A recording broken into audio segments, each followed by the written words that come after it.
નમસ્કાર, real power news સાથે હું છું આપનો સાથી મિત્ર પ્રકાશ પટેલ। સૌથી પહેલા નજર કરીશું આજના મહત્વના મુખ્ય સમાચાર ઉપર। પાદરા નગરના ચોકારી ગામે નર્મદા કેનાલમાં ગાબડું પડતા ખેડૂતોના ખેતર સહિત મકાનોમાં પાણી ફરી વળ્યા।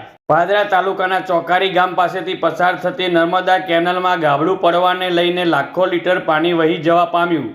કેનાલમાં ભંગાર સર્જાતા આસપાસના ખેતરોમાં પાણી ફરી વળ્યા હતા, જેને લઈને ખેતરો બેટ સ્વરૂપમાં દેખાવા લાગ્યા। જ્યારે મકાનોમાં પાણી ફરી વળતા ઘરવખરીની ચીજ વસ્તુઓનું નુકસાન થવા પામ્યું છે, તેમજ ખેતરોમાં ખેડૂતોનો ઊભા પાક ધોવાતા ભારે નુકસાન થવા પામ્યું છે। પ્રકાશ પટેલનો report, real power news, Padra. કેલેજ ચોકડી એની નજીક અમારી મેન નહેર છે। જે મેન નહેરમાંથી એક મોટું સિવિલ વર્ક કામ ચાલતું હતું। અહીંયા લગભગ 1લી તારીખે ફર્સ્ટ ટાઈમ અમારી નહેર અહીંયા તૂટી હતી અને એ લોકોને બળવંત સાહેબે એમને જાણ કરી હતી કે નહેરમાં પાણી છોડવાનું નહીં। ત્યાર પછી અહીંયા હું જોવા આવ્યો સવારમાં 6 વાગે, મને ઘરેથી ફોન આવ્યો એટલે હું ઘરેથી ખેતરમાં જોવા આવ્યો તો મારા ખેતરમાં ઘઉંની અંદર બહુ જ મોટું પાણી ભરાઈ ગયું હતું। અને ત્યાં હું નહેર પર તપાસ કરતા જ્યારે મેં 6 વાગે મારા એક પ્રવીણ માછી સાહેબ છે, ડબકાના છે મીડિયામાં, જ્યારે એમને મેં જાણ કરી અને એમને મને સલાહ આપી ત્યારે મીડિયાવાળાને મને કોન્ટેક આપ્યા અને કોન્ટેક આપવાથી મેં બધાને ત્યારે ઘટના તો એ કે મોટી થઈને તો નહેરનું ગાબડું તૂટેલું છે અને તેમનું કામ હતું સિવિલ વર્ક, એટલે મતલબમાં પારી જ નાખી હતી।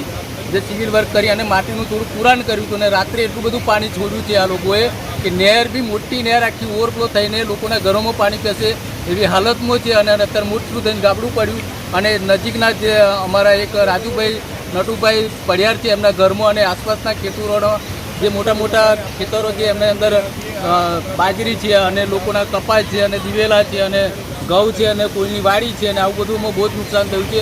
ઓછામાં ઓછું 250 ખેડૂતોને લગભગ હું માનું ત્યાં લગી નુકસાન તો છે જ। હવે આ નુકસાનની ભરપાઈ કોણ કરે એવું હું વિચારું છું કે નર્મદાના જે મોટા મોટા સાહેબો છે એ સાહેબો મોટી મોટી ઓફિસોમાં એસીમાં જ ખાલી બેસી રહ્યા છે અને જ્યારે અમે કોન્ટેક કરીએ તો એ બી જવાબ બી નહીં આપતા કે ખેડૂતોને શું થયું છે અને કોઈ તપાસ બી કરવા નહીં આવતા કે આ લોકો શું બે કામ કરીને ગયા છે। ખાલી ઉપર આવીને જોઈને આવી જાય, ટેન્ડર પાસ કરી અને એ લોકોને પૈસા ખાલી આપી દે છે, બસ આટલું જ કામ કરે છે બસ। કે અહીંયા ખેડૂતોને શું અહીંયા પરિસ્થિતિ છે એ કશું જાણવા નહીં આવતા। બળવંતસિંહ ગોહિલ બોલું છું, હું ચોકાડીથી।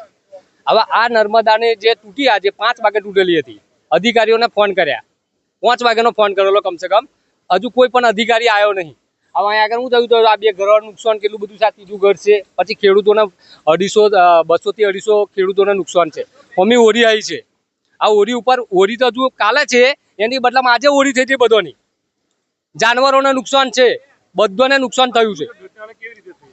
આ ઘટના થઈ એમની શું છે, એમની નિષ્કાળજીના લીધે ઘટના થયેલી છે। પહેલી માટી નાખી હોય આગળ, એમને મેં કીધેલું કે કામ તમે ચાલુ કરાવો, એની બદલા માટી નાખી મેન્ટલ લઈને નાખી મૂક્યા। આ એટલે આ ફરીથી તૂટી જાય પાણી એમને નહોતું ચાલુ કરવાનું, એમની જાતે પાછું ચાલુ કરી દીધું ત્યાં આગળ। તો એમને પાણી બંધ ના કરવું જોઈએ, રિપેર કરાવવાના પાણી કમ ચાલુ કર્યું એ લોકોએ। તો અત્યારે આ પબ્લિકને ભોગવવાનો વારો આવ્યો। જો ઓરી કાલે છે ને આજે ઓરી થઈ જાય બધોની। વધુ સમાચારો નિહાળવા માટે રિયલ પાવર ન્યૂઝ ચેનલને લાઇક કરો, શેર કરો અને સબસ્ક્રાઇબ કરો।